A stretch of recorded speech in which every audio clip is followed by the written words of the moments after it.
चालावाय की ना ही आहे रात्रीची वेळ, बरोबर ना. रात्रीची वेळ असली ना ती सगळी वेळ चांगली आहे आपल्या लक्षात घ्या. म्हणजे देवान कसं आहे पूर्व पश्चिम दक्षिण उत्तर सगळा केलेला आहे. म्हणजे पूर्व चांगली पश्चिम वाईट असं काय करायचं नाही. सगळे दिशा चांगले, सगळे वार चांगले, असं पॉझिटिव्ह राहायचा. समजा ना ज्याचा का पत्रा भेटला तर आपला वा चांगला नाही वाईट असं बघायचं नाही. सांगून ठेवते. आता कलियुग कशात म्हणतात माहिती आहे. पूर्वी काय व्हायची माहिती आहे. पोराकडची दाबात जायची पोरीकडे आणि सांगायची गुंडो किती त्याचा तर लग्न करीन, सोना पाहिजे, गाडी पाहिजे, बंगलो पाहिजे, सगळं मागायचे. मग ते पोरीचं बाप पाया बिया पडायचो. माझ्या पोरी स्वीकार करा, पण सगळा घ्या, स्वीकार करा, असं करायचे. आता कलियुग आला, आता तसला काय राहिला नाही. आता काय माहिती आहे पोराचा बापूस आहे ना हात जोडून जाता, पोरगी द्या करता.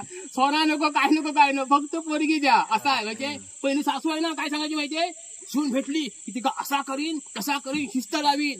आता तसला काय राहिला नाही. आता सासू काय म्हणते माहिती देवाकडे, माझ फक्त सासू कर म्हणजे सून भेटू दे. म्हणजे एका म्हणतात कलियुग माहितीये. आणि असा आहे सगळा जग बदललेला आहे. त्याच्यामुळे जास्त काय फाजील विचार करायचा नाही. देव आहे ना तो ठकास मारला काय तो सगळा उलटा पालटा करता. समजला ना कायचा. म्हणून आपण जगताना कसा आजचा क्षण जो आहे तो आनंदाने जगायचो, उद्याचा उद्या.